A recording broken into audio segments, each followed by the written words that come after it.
Help me ducks, it's Simon here. Welcome back to the Hermit's Cave.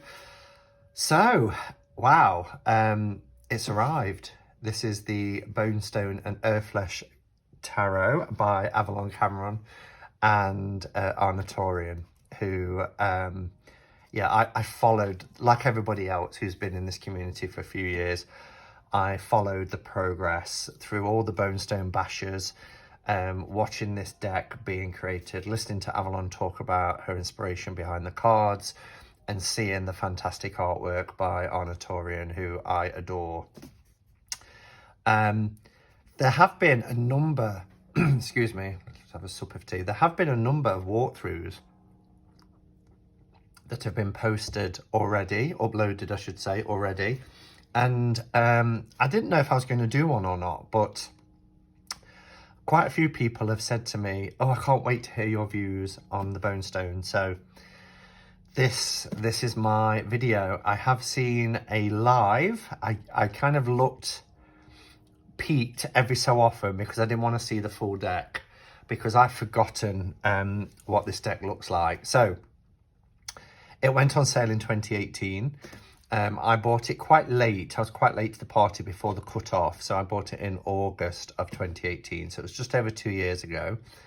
And I know there's been lots of people in the community saying about how long it's taken. And, you know, I kind of got to the point myself where I just thought, yeah, I've bought it. It's paid for. I don't need to worry. When it comes, it comes. And today is that day. So let's have a look. All I've done is taken the plastic off for ease because it had the address stuck onto it. So this is what you get on the inside. So we've got this lovely purple protective sort of, it always reminds me of like what you'd put inside hamster cages. When I was a kid, we'd put our hamster cage. Wow, it's bigger than I thought it would be. Let's remove some of these from the sticky bits, just make sure there's no address or anything inside there or personal information before it goes in the rubbish. So that's the outer box, and here we have the Bonestone and Earthflesh Tarot. So yeah, and of course my address changed since I bought this, because I was having it sent to an old workplace, and Avalon was great in terms of, you know, responding and making sure addresses were updated and stuff like that. So this has come from China. It was printed in China.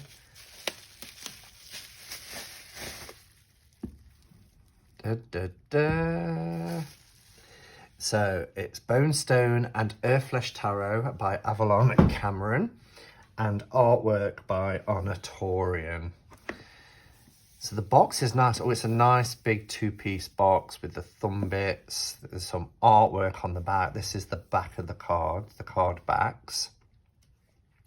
So it says, step into the primeval world of the Bonestone and Earthflesh Tarot. Glimpse through the looking glass at a time bursting with sacred divine landscapes and enduring narratives. Here you will meet and journey with the hero, villain, lover and warrior. Those who are sovereign and those who, whether by choice or circumstance, suffer to a bitter end. This is a world between a world, a place of discovery, redemption, damnation, and explosive self-realizations. And then there's a little bit here about Avalon, who's a hereditary witch who's been born and raised in Brazil. I never knew that about Avalon. And who now resides in Tasmania, Australia. So, and here we have Avalon's website. So let's break the seal and have a look inside.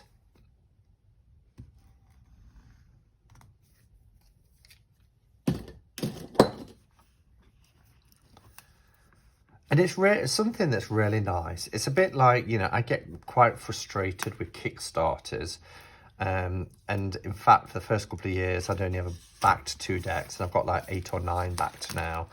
But there's something quite nice about backing a deck or purchasing a deck before its release date, and then just putting it out of your mind, you know, and not thinking about it. It's almost like receiving a gift.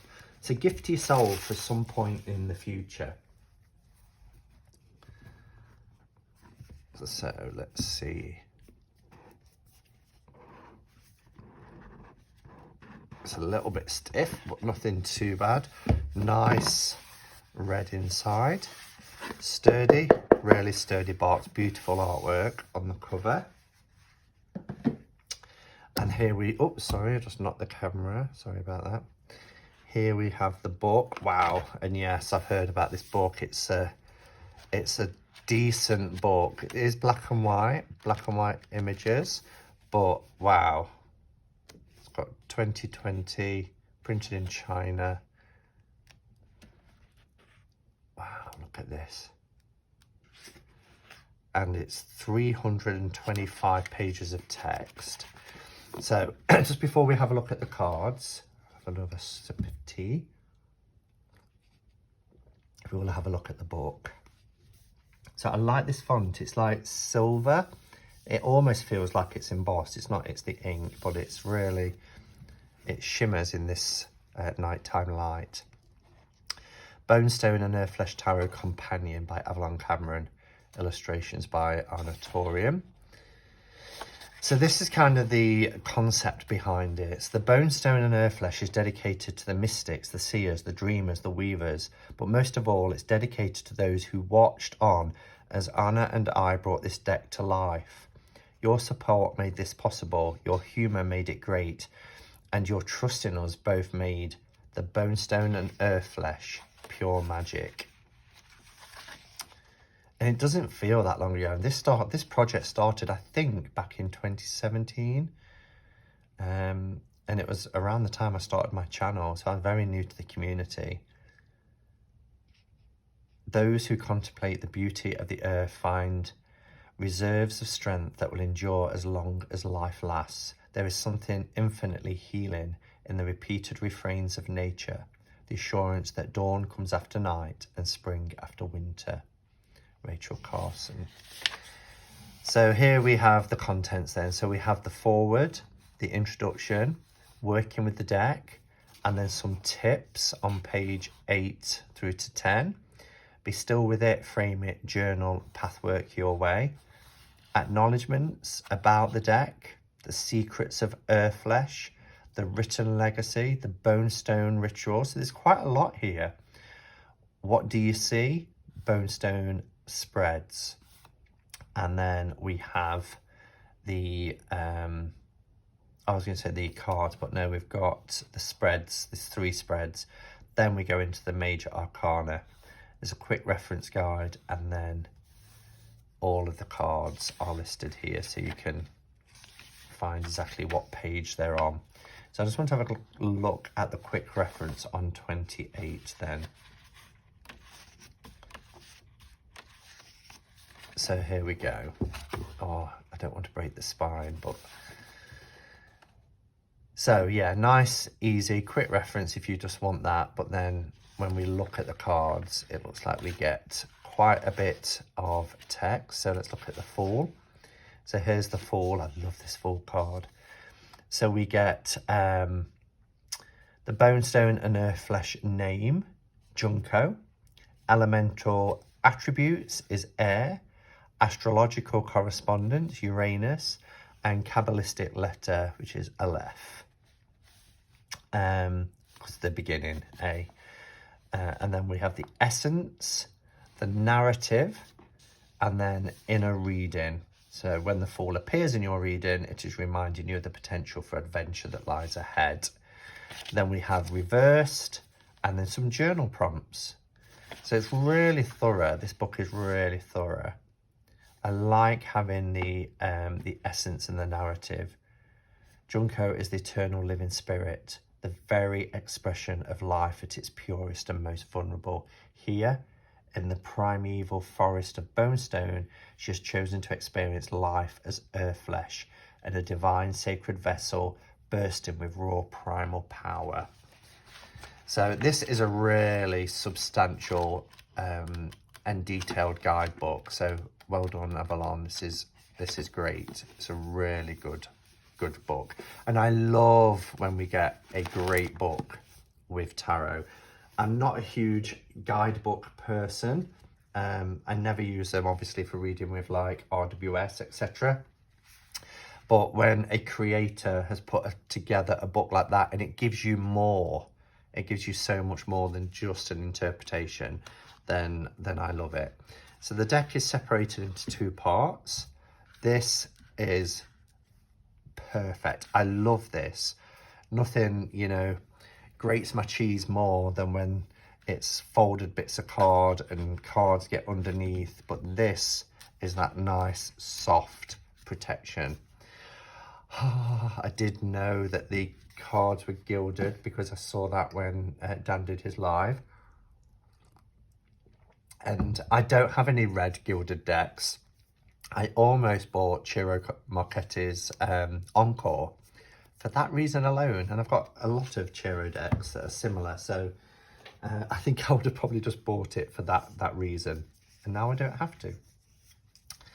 So nice paper bands rather than the plastic. So easy to remove, doesn't damage the cards at all. So here we have our deck. Oh, look how beautiful. Look how beautiful that is. The backs I quite like. I know I've heard some people say they're not too keen on the backs. I actually like them. The cardstock is wonderful. No cards are stuck together. They're just really fluid and they just slide with each other. Really lovely. It is good cardstock. I think I heard it was 400 GSM. In terms of the size, I think it's a standard, yeah, absolutely. Standard tarot deck size, your US Games type size. So that's great. They are borderless. And, you know, it just looks like Honor and Avalon listened to the community with all their lights, matte finish, borderless cards. Just a little, and I love that this is a leaf. This is a little leaf for the card titles. Beautiful gilding. It's just perfect. And I like the feel of them. They kind of feel a little bit like, if you was comparing it with a mass market deck, a little bit like Shadowlands Tarot.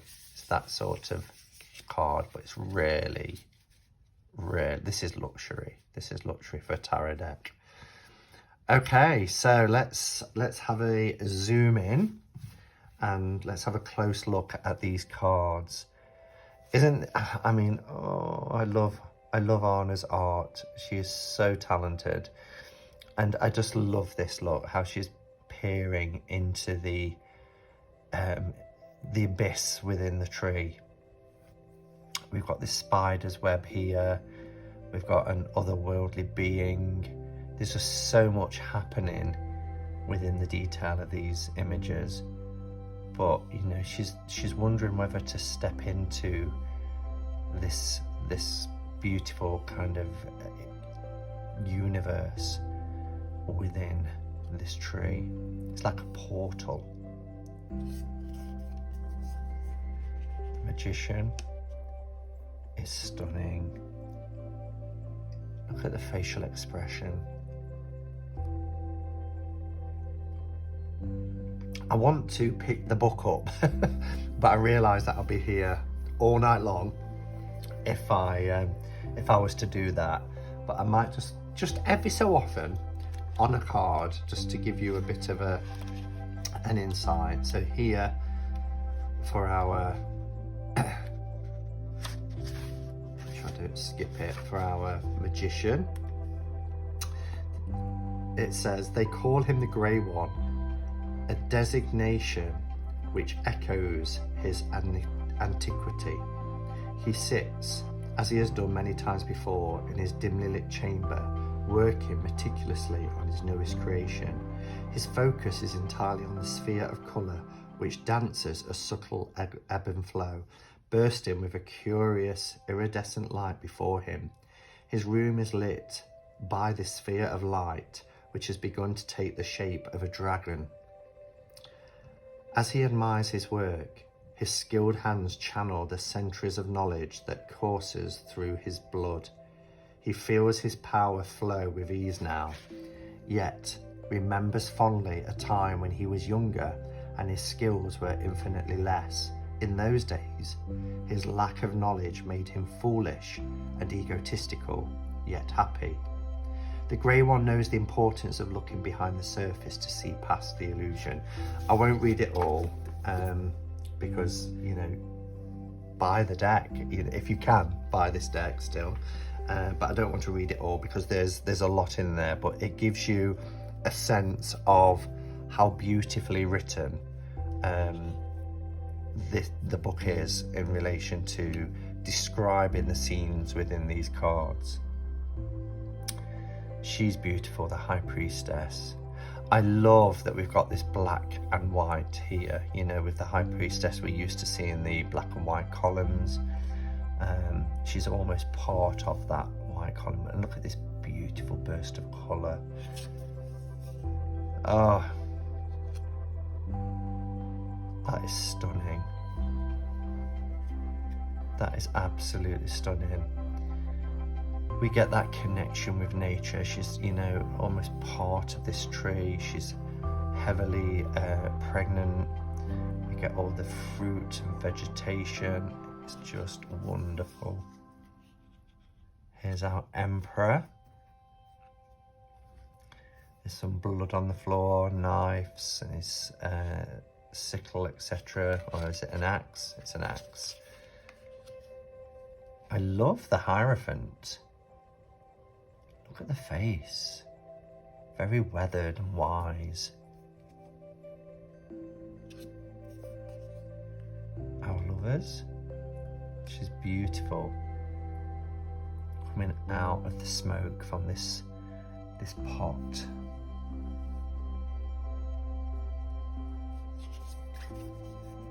The Chariot. Look at her dress. The detail in the artwork is phenomenal.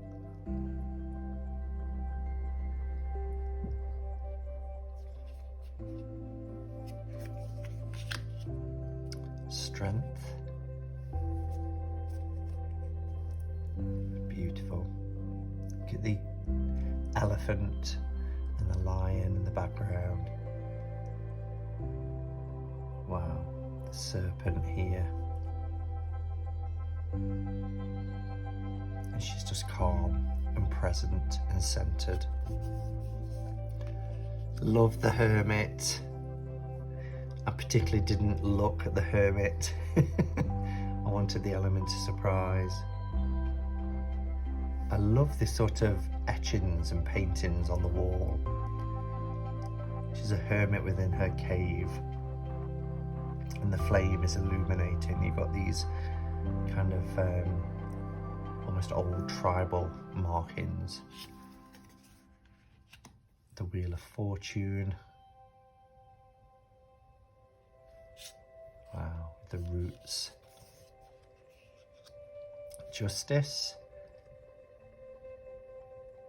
So it's kind of, I guess, following, well, I was going to say following an RWS system, but only in as much as they've got strength at 8 and justice at 11. But this is its own, it's kind of its own deck, its own system.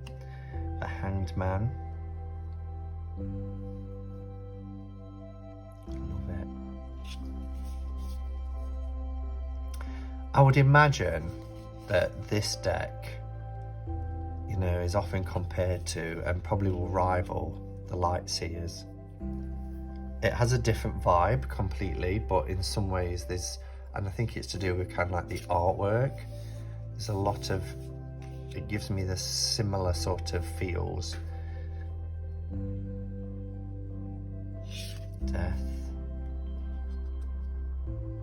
Temperance, love Temperance. We've got the sand here and we've got the water here. So we've kind of got, you know, the water and earth.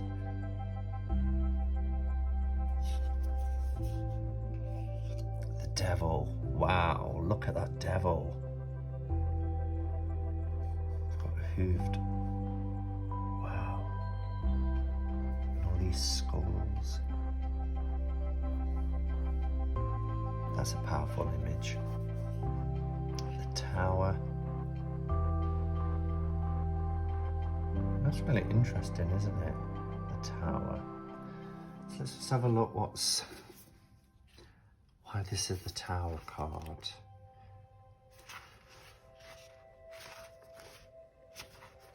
Where are we? The tower. An eagle is a regal bird. Above all others, it knows the euphoria of great heights and possesses a unique big picture perspective. A keen hunter, the primal and wide eagle is the mark of sovereignty, the companion of magicians, queens and kings, tribal leaders and warriors. Born free, the eagle is not bound to any person unless it chooses to be. The eagle is free of culture and religion. It is simply free, free to choose and free to be. That is, until it is bound by the ideals of man. Wow. When we bind something, whether for good or for ill, we limit its potential, we stifle its natural growth, and we prevent it from achieving unfathomable heights. Such bindings are an act of willful domination and cause destruction, chaos, catastrophe. And again, it goes on, but I'll just read that beginning part.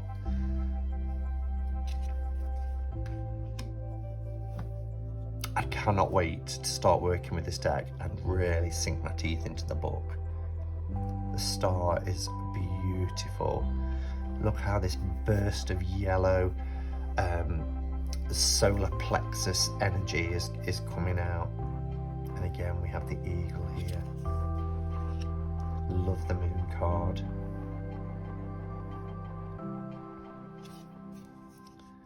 And the sun. We have this kind of maypole celebration.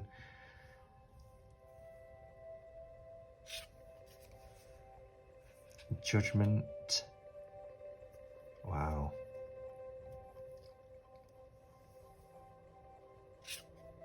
Oh, I love the world. We get this tree, and again, the chakra colours here. Just beautiful, right down from the root chakra to the crown. Gorgeous. I love that. The cardstock, I don't keep mentioning it, but oh, it just feels wonderful. So is this, yeah, so we get an additional card here. So let's see what does the book say? Okay, so we do get a piece here right at the back. I don't know if I'm pronouncing that right, but the Bruxa. The essence of the card is surrender, trust, patience, self-improvement, empowerment, divination, letting go, soul work, self-help, between worlds, guidance, spiritual blindness, stubbornness, denial, impatience, and blockage. The Bruxa is a walker of worlds. She calls out to realms behind the veil, above, below, within, and without. She's in tune with the great Earth Mother and the realm of spirits, able to bend the elements to her will and persuade the ancestors for assistance in times of struggle. She whispers her magical secrets to the trees, listens to the soft voices of flowing waters, the raven and dragonfly she calls friends, and dances with the flame of the cauldron fire. Spirit flows through her every fibre of her being, mind, body and spirit, her flesh of the earth, her bones of the sacred stone. Wow, and again, there's quite a bit of reading there. So that's an additional card. And it is absolutely stunning. I love that she's holding this, you know, sand timer there in the middle as well. Okay, so let's speed up a little bit because we're on our minors. The colours and the use of colour is wonderful. So we've got this Ouroboros here for the Ace of Wands, the 2,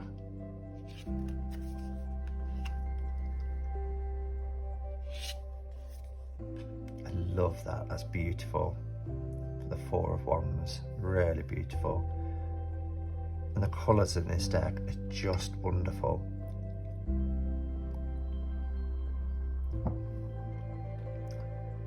Braiding flowers in her hair. 5. All climbing this tree. We've almost got like the characters out of the RWS here, but instead of holding their wands, they're holding onto the branches of this tree. Love this card. It's a beautiful card. I like the fiery colours as well that are kind of uniformed throughout the suit.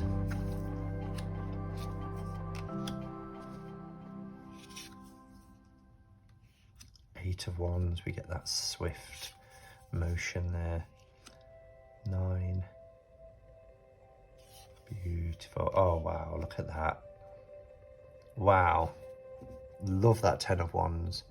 It's having to pull somebody along as well as have somebody over his shoulder. He's got that bearing that weight of responsibility. Page is stunning.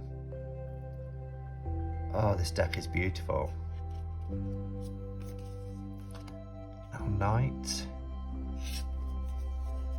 Beautiful Queen of Wands.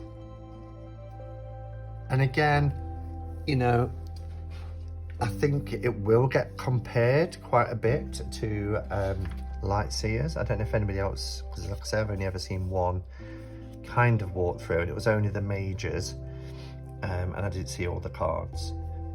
Gorgeous. Oh, look at that. Ace of Cups. Breathtaking. Now 2 of Cups. I love that point of light there as they're, you know, they meet, their foreheads touch. Such a beautiful card. 3 of Cups.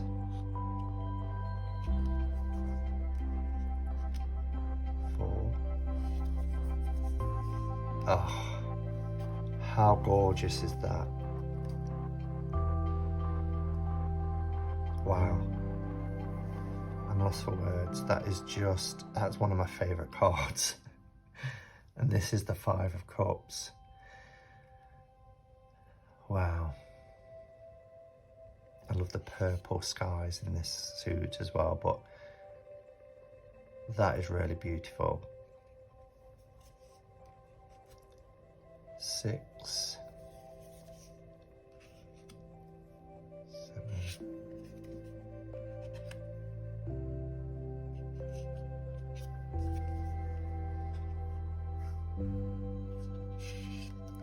I mean, the way that they're coloured, they could almost, you know, line up. They're just so beautiful.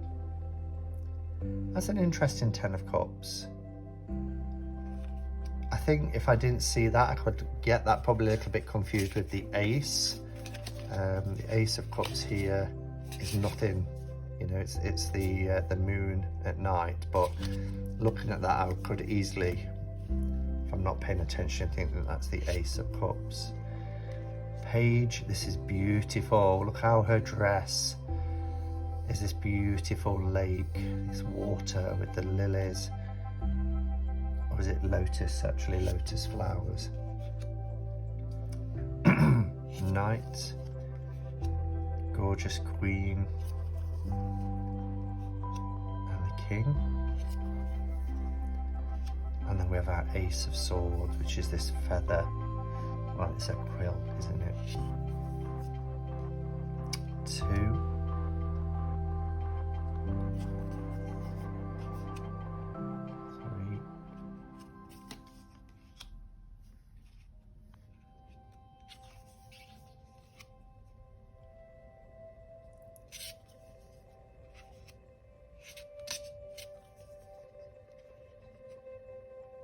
Wow.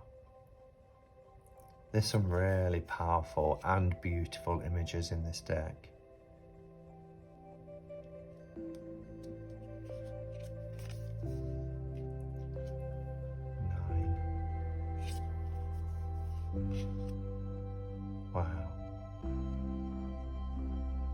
That is graphic. You can actually see his rib cage there. But that's the circle of life, isn't it?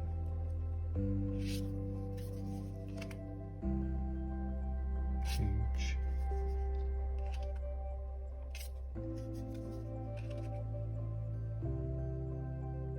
Just beautiful. Oops.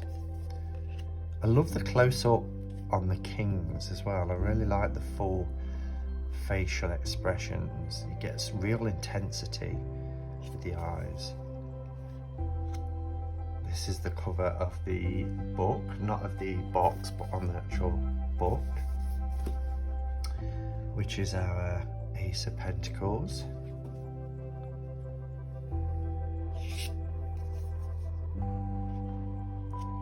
Oh wow, that's beautiful. Interesting that we've got Chakure. So Chakure is one of the Reiki symbols that's given when you're attuned to your Reiki levels.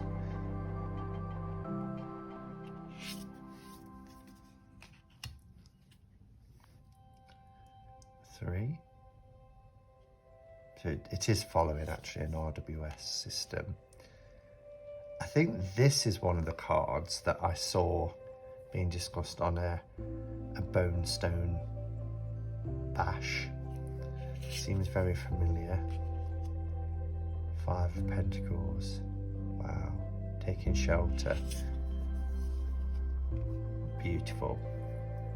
Really beautiful.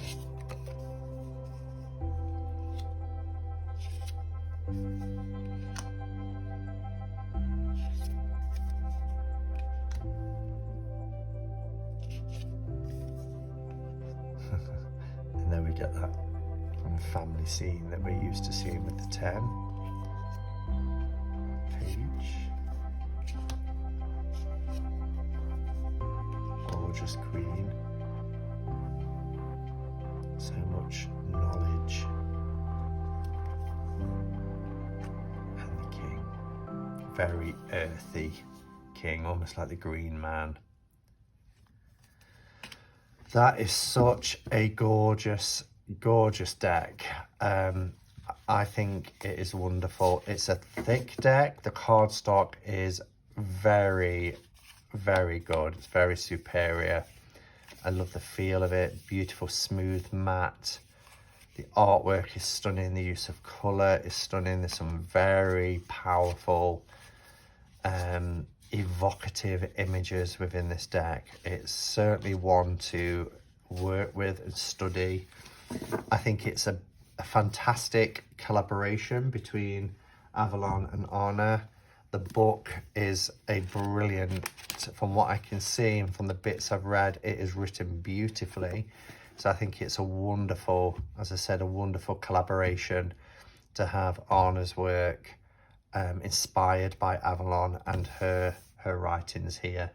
Everything, the presentation, packaging, everything is just wonderful. So I love it. And yes, it's taken a while, but once you have something, that all kind of disappears, doesn't it? And, you know, I've got something that I'm really pleased to have. I'm glad that I bought it. And now I'm just excited to be working with it. So yeah, let me know your thoughts. Have you got this deck? Was you lucky enough to get a copy of this deck? And if so, what do you think? I'd be interested in hearing your thoughts. And I'll be back later in the week. So until next time, guys, go in peace. Namaste and blessed be.